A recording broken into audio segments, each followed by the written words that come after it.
எனக்கு அன்பான தேவஜனமே, இந்த அதிகாலையில் மீண்டும் உங்களோடு கூட சேர்ந்து தேவனுடைய வார்த்தைகளை சிந்திக்க கர்த்தர் உதவி செய்ததற்காக கர்த்தருக்கு நன்றி செலுத்துகிறேன். இந்த உலகத்தில் அநேக சத்தங்கள் கேட்டுக்கொண்டிருக்கிறது.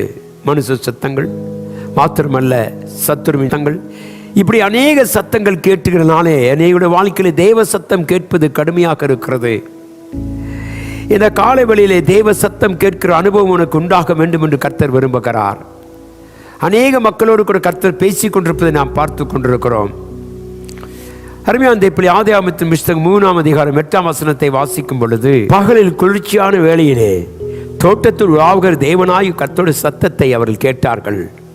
அப்பொழுது ஆதாமும் அவன் மனைவியும் தேவனாய் கர்த்தருடைய சன்னதிக்கு விலகி தோட்டத்தின் விருட்சங்களுக்குள்ளே ஒளிந்து கொண்டார்கள். எனக்கு அன்பான தெய்வ பிள்ளையை, தேவன் மனிதனை உருவாக்கும் பொழுது அவனோடு பேசிக் கொண்டிருந்தார். அவனோடு கூட குளிர்ச்சியான வேளையிலே அவனிடத்தில் வந்து அவர்கள் சத்தத்தை கேட்டு அவர்களோடு கூட அன்பாக வாழ்ந்தார். ஆனால் மனிதன் பாவம் செய்த உடனே தேவ சத்தம் நிறுத்தப்பட்டது. எனக்கு அன்பான தேவ பிள்ளையே, இன்று உலகத்தில் அநேக சத்தங்கள் நம்முடைய வாழ்க்கையை இன்றைக்கு அசுத்தப்படுத்தி கொண்டிருக்கிறதை நாம் பார்க்கிறோம். அதன் மூலமாக அநேக தேவ சத்தம் கேட்காதபடியினாலே அவர்கள் வாழ்க்கையில வீழ்ச்சியும் தோல்வியும் அடைந்திருக்கிறார்கள். ஆனால் ஒவ்வொரு விசுவாசியும் உலகத்தில் தேவ சத்தத்தோடும் தேவனுடைய வெளிப்பாடோடும் ஜீவிப்பானால் அவன் சகலத்தையும் செய்வதற்கு மாத்திரமல்ல, பிசாசின் சத்தம் என்ன என்பதை அவன் புரிந்து கொள்ள கர்த்தர் உதவி செய்கிறார். எனக்கு அன்பான தேவ ஜனமே, ஆதாமும் ஏவாளும் தேவ சத்தம் கேட்டுக்கொண்டிருந்தவர்கள். ஆதியிலே தேவனோடு கூட பேசினார், அவளோடு கூட நன்மையாய் வாழ்ந்து வந்தார். தோட்டத்தை சுற்றிலும் கர்த்தர் அவளோடு கூட உலாவி வந்ததை குறித்து வாசிக்கிறோம். எனக்கு அன்பான தேவ பிள்ளையே, இன்றைக்கு நாம் தேவ சத்தத்தை கேட்பது நிறுத்ததின்படினாலே தான் நம்முடைய ஜீவியத்தில் அநேக தோல்விகளை அடைகிறோம். தேவனுடைய பிள்ளை, தோட்டம் என்பது சபைக்கு அடையாளமாக இருக்கிறது. ஆகவே தேவனாய் கர்த்தர் நம்மோடு கூட பேசிக் கொண்டிருக்கிறார். உபாகமத்தின் புத்தகம் 28ஆம் அதிகாரம் 1ஆவது வசனத்தை வாசித்தோமானால், நீங்கள் தேவ சத்தத்துக்கு உண்மையாய் செவி கொடுத்தால் உங்களை சகல ஜாதிகளை உங்களை மேன்மையாய் வைப்பேன் என்று சொன்னார்.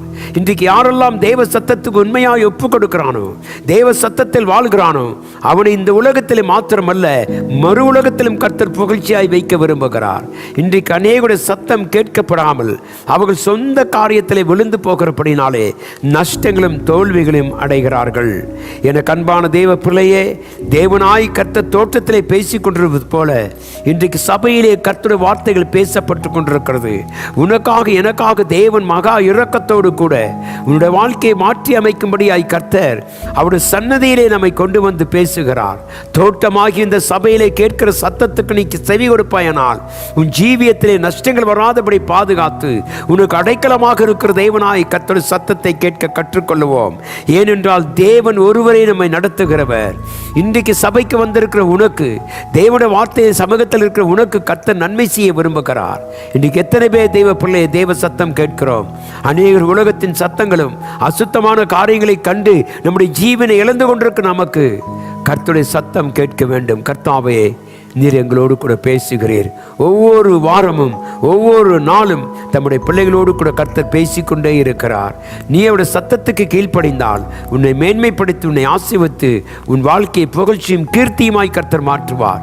நீ என்றென்றைக்கு மகிழ்ந்திருக்கும்படியாக இந்த காலையில் சொல்லவும், கர்த்தாவை எங்களோடு கூட பேசும், நீங்கள் பேசும் ஆண்டவரே நாங்கள் கேட்கிறோம் என்று சொல்லுவோம். அப்பொழுது தேவன் நம்மோடு கூட பேச அவர் ஆயத்தமாக இருக்கிறார். கண்களை மூடி ஜெபிப்போம். கிருபையும் இரக்கமும் அன்பும் நல்ல ஆண்டவரே, கர்த்தாவே, இந்த காலை வேளையிலே உம்முடைய சமூகத்துக்கு நேராக வருகிறோம். உம்முடைய சத்தம் கேட்க எங்களுக்கு உதவி செய்யும் சுவாமி. உலகத்தில் அநேக விதமான சத்தங்கள் எழும்பிக் கொண்டிருக்கிறது. ஆனால் எங்களுக்கு நீர் உம்முடைய வெளிப்பாட்டின் சத்தத்தை எங்களுக்கு தந்து எங்களை நடத்துங்க ராஜா. ஆண்டவரே, உம்முடைய சத்தம் கர்த்தாவே கேட்கும் பொழுது நாங்கள் ஆண்டவரே முழுவதுமாய் ஆயத்தமாகி உம்முடைய சத்தத்துக்கு அதிகாலையிலே காத்திருக்கிற அனுபவத்தை எங்களுக்கு தாரும். தொடர்ந்து ஆசீர்வதிங்க, புதிய கிருபையை தாரும். இந்த சத்தியத்தை கேட்கிற ஒவ்வொரு பிள்ளைகளுக்கும் தேவ சத்தம் கர்த்தாவே அப்பா பேசப்பட என் தேவனாய் கர்த்தர் கிருபையும் ஜெபிக்க ஆசீர்வதியும். இயேசு கிறிஸ்துவின் வல்லமையுள்ள நாமத்தில் ஜெபிக்கிறேன் அன்பின் நல்ல பிதாவே, ஆமென். தேவன் நம் அனைவரோடும் கூட இருப்பாராக. ஆமென்.